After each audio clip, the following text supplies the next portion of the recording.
Oggi ti voglio andare a spiegare perché quello che si crede normalmente e direi culturalmente essere femminile non corrisponde a quello che è la dea. Perché? Perché sono due ambiti, due pacchetti di significato, meglio ancora, due modi di organizzare significati, informazioni e realtà totalmente differenti. Com'è possibile tutto ciò? Ma semplicemente è possibile perché, e lo troverai in tantissimi miei video, noi ci stiamo ancora portando dietro una credenza, un modo di organizzare la realtà che è stata sentita molto forte nell'Ottocento. E nell'Ottocento cosa è successo? Abbiamo un po' la fondazione per esempio della psicanalisi, quindi con tutte le idee dell'inconscio e del mondo della psicologia del profondo che pescano a quel mondo lì, perché siamo tutti figli e figli della nostra epoca ed è impossibile essere neutri. E nell'Ottocento perché? Perché andava di moda, c'è stato questo gran rifiorire del mondo classico. E su questo, guarda, ti metto qualche video in descrizione, uno dei quali che parla proprio di questo modo di pensare greco ed è una recensione di un libro della grecista Eva Cantarella, te lo linko anche qui sopra, perché merita di essere visto per proprio capire quali sono le radici storiche del nostro pensiero, che non è universale, è culturale. Adesso c'è un affannarsi incredibile a cercare di riportare in auge questa descrizione ottocentesca del mondo, ma perché? Perché siamo in un periodo di crisi.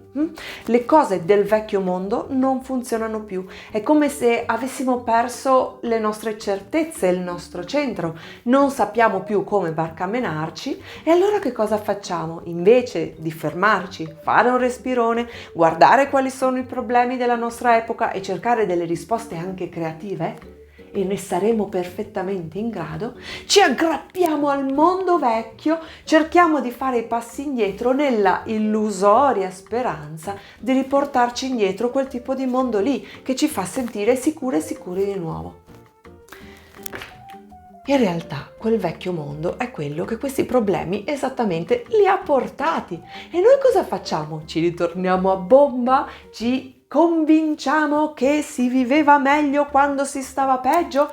Ma no, io sono per la soluzione creativa al problema, che poi diciamolo, così tanto creativa volendo non è, perché nonostante chiunque, compreso guru spirituali, ne parla malissimo, ci sono ancora oggi nel mondo culture che sono organizzate in modo differente da quello che sto per spiegare e direi che se la passano abbastanza bene. Guarda, se sei curiosa o curioso, ti linko dei video in descrizione e anche qui sopra, così potrai ficcare tu il naso e vedere un pochettino che cos'è che ci stiamo perdendo per strada. Sì. Torniamo alla nostra dea. Breve rapido ripasso. Ripeto. Sistema attuale fondato nell'Ottocento. Ottocento influenza su psicologia del profondo e esoterismo in primis, che è quello che ha fondato la nostra attuale, purtroppo ancora diffusa idea di che cosa sarebbe maschile e femminile. Anche qua, sempre in descrizione, se vuoi, trovi il mio video sul maschile e femminile interiore, quello che non ci dicono, che fa un po' il pelo a tutte queste credenze. Lo trovi anche qui sopra. Ma torniamo a noi. Allora, questo è ciò che la nostra cultura ritiene essere femminile. Noi abbiamo questa idea di suddivisione, per cui al femminile corrisponderebbe la dea, ok? Perché? Perché al maschile corrisponderebbe il dio, attenzione. E quindi tutte le caratteristiche che questo mondo ottocentesco ha attribuito al femminile sono confluite nell'idea della dea, che anche nell'Ottocento, come femminino eterno, sacro femminino, chiamatelo come un po' vi garba, aveva in realtà un compito che ricalcava moltissimo l'essenzialismo di genere greco, pensiero ateniese, e che in realtà aveva lo scopo di portare a elevazione l'uomo, cioè non per se stesso, ma funzionale a un'altra creatura. Quale creatura? Quella che era la protagonista della cultura degli ultimi 2000, forse di più anni. Ma che ognuno degli esseri umani esista per se stesso, no?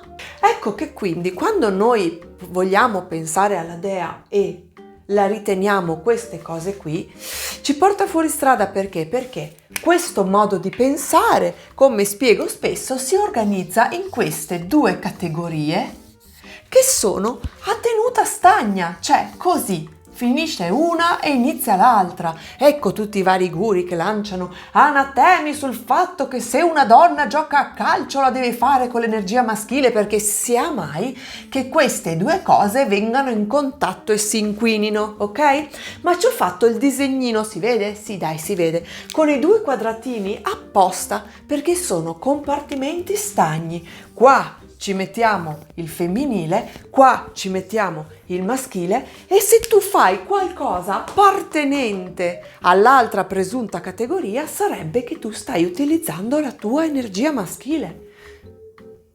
Ecco che questo l'abbiamo visto. La dea però non va per compartimenti stagni, ma per continuo movimento ciclico.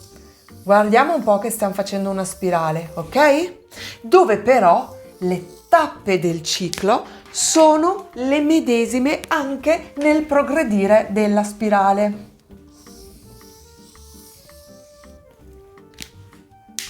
Di questo parlo in parecchi miei video, il più importante dei quali assolutamente da vedere, più importante di tutti, è la base di tutto il mio pensiero e di tutta questa proposta che faccio, e lo trovi in descrizione e anche qui sopra, ed è la comparazione tra un pensiero lineare, perché questo possiamo assolutamente chiamarlo pensiero lineare, dove c'è una divisione tra un estremo e il suo opposto, e invece un pensiero circolare dove le fasi si alternano per tutto il ciclo e il senso di unità non è dato dalla somma di questo più questo, ma da tutto il movimento incluso di tutte le sue fasi. Un movimento che segue questa sinuosità, per cui dalla pienezza dell'alto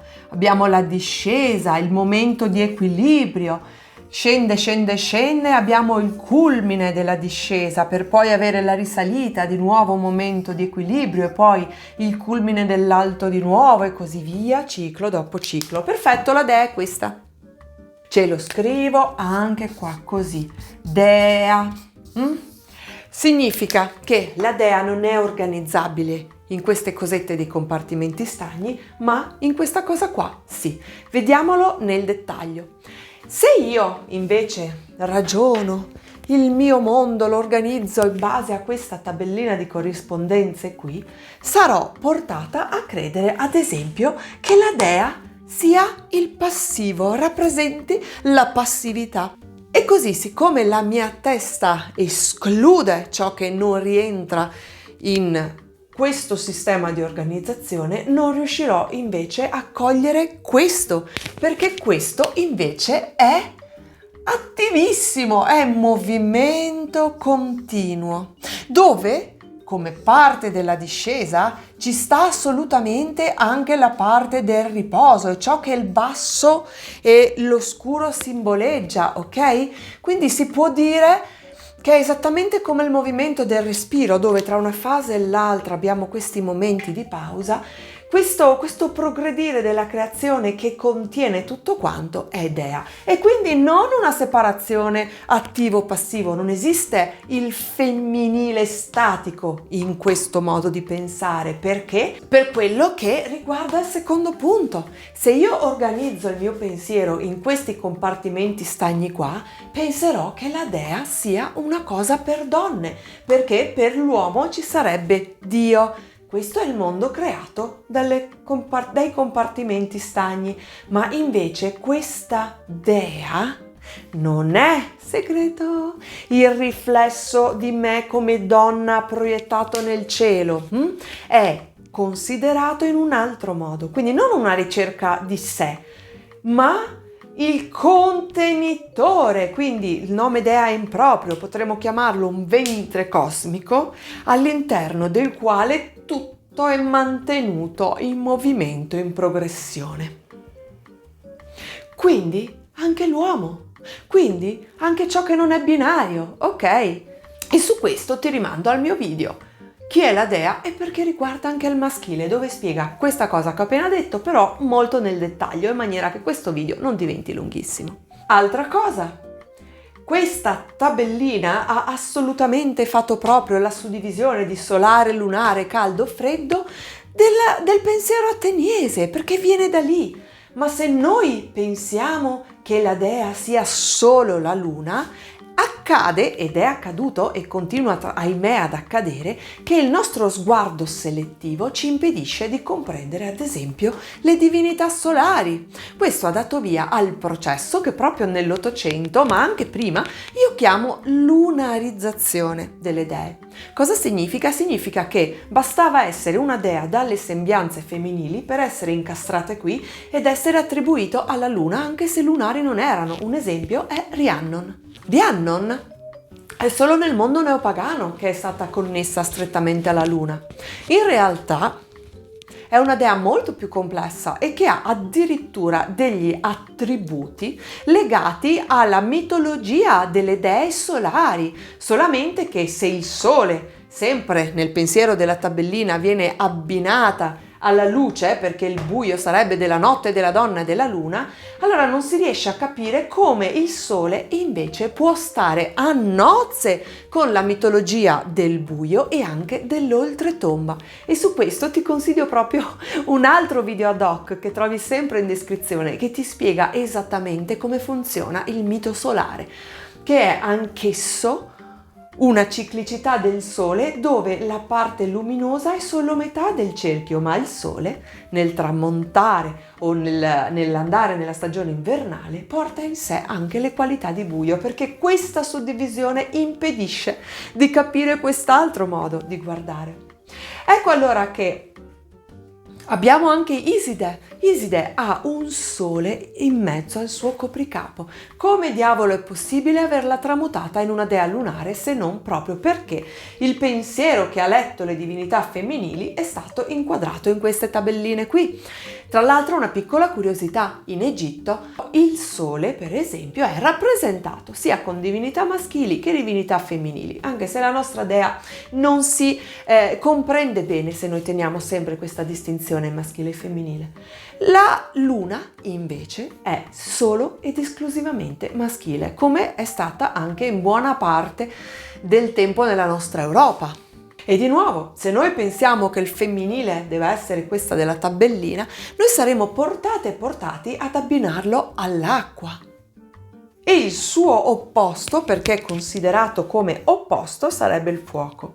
Idem con patate come sopra. Abbiamo numerose dee solari, lo spiegavo proprio in un recente video, dove essendo sole ed essendo ciclo completo, acqua e fuoco non sono opposti, ma sinergici. Ed ecco così che non riusciremo a capire perché esistono tutte queste divinità solari che sono al contempo di fuoco e acqua pur avendo un aspetto femminile. Questo modo di organizzare i significati ci impedisce di cogliere non solo altre cose della realtà, ma anche proprio la nostra stessa mitologia.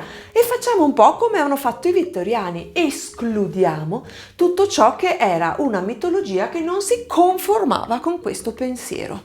Ancora oggi stiamo facendo così e ne abbiamo proprio da perdere. Ecco, siccome questo canale, avrai notato, mette proprio il dito nelle piaghette e non ha paura di far pensare fuori dagli schemi e ti porto prove concrete a sostegno di ciò che dico, io spero di trovarti tra gli iscritti e tra gli iscritti. Perché? Perché se vogliamo cambiare il mondo, se vogliamo cambiare le cose, se vogliamo uscire da questo pasticcio, non possiamo continuare a risolvere il problema col vecchio strumento. Forse dobbiamo utilizzarne uno differente. E quindi ecco qua zia Ghianda! Ancora il famoso femminile, sempre nutriente, sempre accogliente, la yes woman che non può mai dire di no, perché se dice di no, se usa l'autorevolezza, se mette confini, questo sarebbe maschile. Questa è tutta roba umana. Ogni essere umano deve avere la possibilità di accogliere o confinare, di essere luna o di essere sole, di essere acqua e di essere terra, di essere tutto quel che è il dono che quello che noi chiamiamo Dea fa ad ogni essere vivente, regno umano, vegetale, animale, quello che vi pare a voi, ma il principio della Dea non è suddividere maschile da femminile. Bisognerebbe voler un po' conoscere le cose prima di sparare a raffica. Questo riguarda ogni essere vivente ed essendo ogni essere vivente in questo ventre cosmico che contiene tutte queste caratteristiche e anche di più, ogni essere vivente ha la possibilità di utilizzarle come strumenti per fare che cosa?